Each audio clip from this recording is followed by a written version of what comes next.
বিধাননগর কলেজে স্ট্রং রুমের বাইরে ফের উত্তেজনা। সরাসরি ব্রতদীপ ভট্টাচার্য রয়েছেন আমাদের সঙ্গে।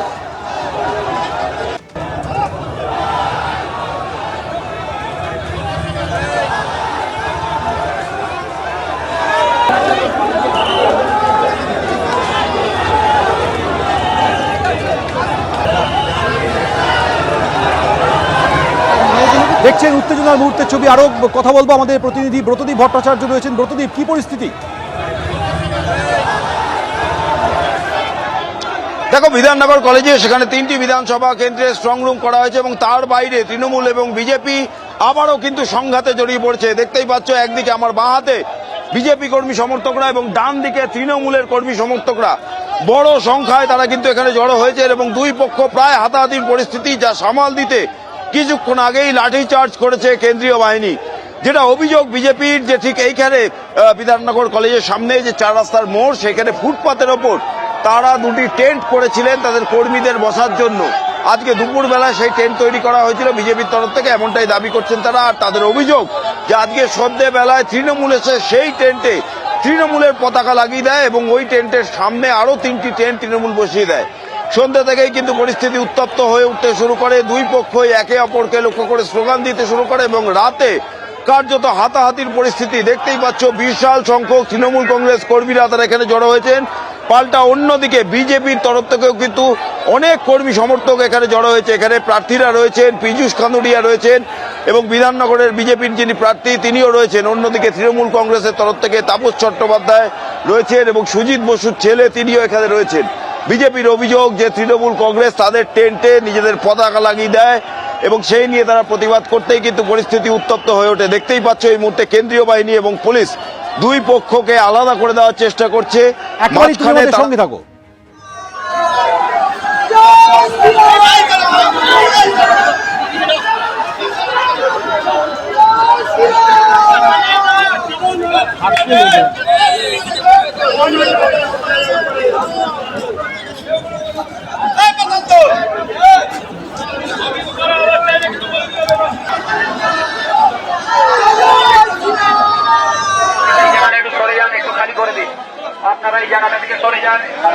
পুলিশ এই মুহূর্তে গোটা এলাকা খালি করার জন্য মাইকে ঘোষণা করছে। দেখতেই পাচ্ছ, তৃণমূল কংগ্রেসের যারা কর্মী, কিছুক্ষণ আগে বিজেপি কর্মীদের পুলিশ সরিয়ে দেয়। এবার তৃণমূল কংগ্রেসের কর্মীদের এই জায়গা থেকে জমায়েত ছড়ানোর জন্য পুলিশের তরফ থেকে ঘোষণা করা হচ্ছে। মূলত যেটা সমস্যা এবং জানিয়ে এই গন্ডগোলের সূত্রপাত, তা হলো এখানে বিজেপির অভিযোগ যে তারা যে টেন্ট তৈরি করেছিল ক্যাম্প অফিসের, সেই টেন্টে তৃণমূল কংগ্রেস নিজেদের পতাকা লাগিয়ে দেয়। এই মুহূর্তে তাপস চট্টোপাধ্যায় এখানে রয়েছেন এবং অন্যান্য নেতৃত্বরাও রয়েছে। তাপস বাবু লাইভে রয়েছেন। আমরা জানি না, আমরা বললাম যে আপনারা ওদিকে থাকুন, আমরা এদিকে থাকি। কালকে সকালে সিপি সাহেবের সামনে মিটিং হোক করতে হবে। ওরা বলছে ওদের কোনো সামনে 4টে পতাকা আমাদের আছে।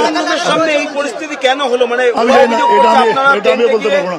এটা আমিও বলতে পারবো না কেন হলো। আমি ভেতরে ছিলাম, শুনে আমি এসেছি। ওদের লিডারশিপের সাথে কথা বলেছি, চেষ্টা করেছি একজন সিনিয়র পলিটিশিয়ান হিসেবে যাতে একটা পিস রেস্টোর করা যায়, তার জন্য আমার দিক থেকে আন্তরিক চেষ্টা আছে। সিআরপিএফ লাঠিচার্জ করেছে, সিআরপিএফ লাঠিচার্জ করে পরিস্থিতি বিষয় হলো লাঠিচার্জ করেছে। এটার বিরুদ্ধে আমরা তীব্র করি, তাও আমরা সেলভের সঙ্গে সহযোগিতা করছি। আমরা চাই না এই বেঙ্গলার 2 দিন পরপরই ভোট গণনা, কোনো পরিস্থিতি না যায় না। বিং একজন আমরা বাংলার বাসিন্দা হিসেবে এত ভোট করেছি, এরকম ধরনের পরিস্থিতি আমরা দেখিনি।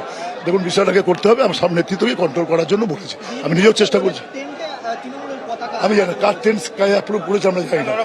3টে টেন্ট ওদেরই হবে, আর তৃণমূলের কোনো টেন্ট থাকবে না, এটা তো হতে পারে না। ওদের দায়িত্ব হচ্ছে যদি ওনারা কোন টেন্ট নেবেন, আমরা কোন টেন্ট নেবো। 3টে বিধানসভা আছে, কিভাবে নেওয়া হবে।